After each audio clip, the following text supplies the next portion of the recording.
Neymar, কেমন আছিস? Seven up কি একটু বেশি খাওয়া আসছে নাকি? আমি তো শুনলাম তোর নাকি সেভেন আপ খাইয়া গ্যাস্ট্রিক হইছে। কি আর কমু তোকে তোকে তো সেভেন আপ খাওয়ারও যোগ্যতা নাই।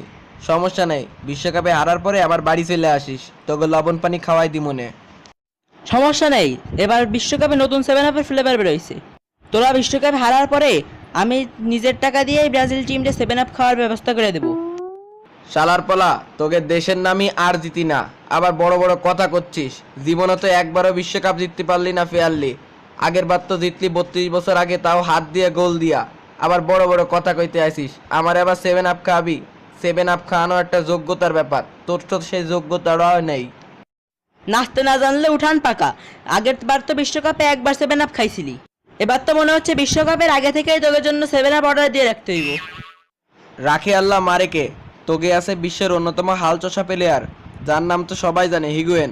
সে লাস্ট 2 বিশ্বকাপও হাল চষেই বেড়াইছে, কিন্তু আর্জেন্টিনার জন্য কোনো গবরই ম্যানেজ করতে পারিনি। আহারে, বেচারার কত স্বপ্ন ছিল আর্জেন্টিনার জন্য একটু গবর ম্যানেজ করবে, এইবার মনে হয় সেই স্বপ্নটা পূরণই করবে। এই এই এখানে কি হচ্ছে? হ্যাঁ, এখানে কি হচ্ছেটা কি? তোমরা দুজনে এত লাফালাফি করতেছো কেন? তোমরা কি আমাকে ভুলে গেছো? আমি হচ্ছে রোনালদো। রোনালদো আমাদের টিমে আছে পাইপে পাইপে, যে তোমাদের সবার সর্বনাশ করে দিতে পারবে। আর এবারের বিশ্বকাপ আমরা নিজেরাই নেব। Portugal is the best, Cristian Ronaldo is the best.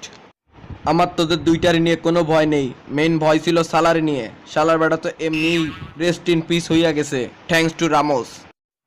এই, এখানে আবার আমার নিয়ে কথা হচ্ছে কেন? হ্যাঁ, তোমরা নিজেরা যাই করো। দেখো বাবা, আমি হুজুর মানুষ, নামাজ পড়ি, কোনো উল্টাপাল্টা কাজ করব না, সুতরাং আমাকে নিয়ে যেন আর একটা কথাও না হয়। থাক থাক রোনালদো ভাই, ওরে নিয়ে আর কথা কয়েন না, বেচারা এমনিই কষ্টে আছে। এমন লাথি দিছিলাম সেদিন, কাইন্দেই দিছিল। এরপরে তো আর আমার সামনে খেলতেও আসেনি। কথা কইতেছিলাম আমি আর মেসি ভাই, তার মধ্যে তোরা কয়টা হান্দায় পড়লি? এই, তোরা সব চইলা যা, এখানে ব্রাজিল আর্জেন্টিনা নিয়ে সমালোচনা চলতেছে। তোরা কোন জায়গার কোন সালা মালা রামোস ফুলের মালা? তোরা এখন আপাতত বিশ্বকাপে হারার প্রস্তুতি নে, আর কিভাবে হাইরে সেটা সহ্য করবি সেই প্রস্তুতিটা নে। হ নেইমার, চল আমরা আবার আমাদের কাজে লাগিয়া পড়ি। শোন, আমরা এবার একটা নতুন হাল চষা প্ল্যান করছি, বুঝছিস? আচ্ছা, তুই তো জানিসই মূলা খাইলে পাদ হয়।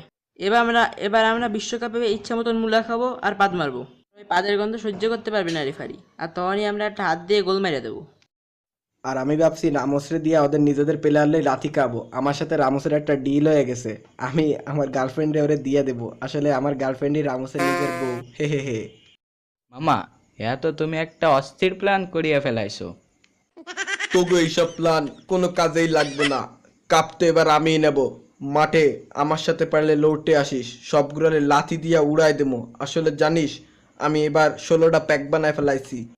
নেইমার খেলার পালা, তুই তো খেলতে গেলে ইনজুরিতে পড়িস, বাঁচিস না মরিস এবার সেটাই দেখ।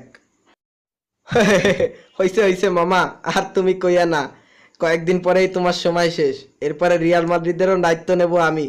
তুমি এবার বাড়ি যায় মুড়ি খাও, খেলা তো এবার আমিই দেখাবো। আরে বেটারা, অত লাফাইস না, খেলার মাঠেই দেখা যাবে কিডা বাঘ আর কিডা বিড়াল। আমার সামনে পাশে খেলতে আসিস, এবার সবকটারে দেখাই দিমু আমি অরিজিনাল সালা, মাটির সালা নাকি বিছানার সালা, এবার তো কি দেখাই দিমু। যাই হোক, তোরা যদি খেলতে নাও পারিস, পটকা এক্সপ্রেসের ভিডিওটা দেখে ফেলাইস। ওদের ভিডিওগুলা দেখে অনেক মজা লাগে, পারলে ওকে ভিডিওগুলা দেখে সময় কাটাইস, কিন্তু ভুলভাল বকিস না। গেলাম।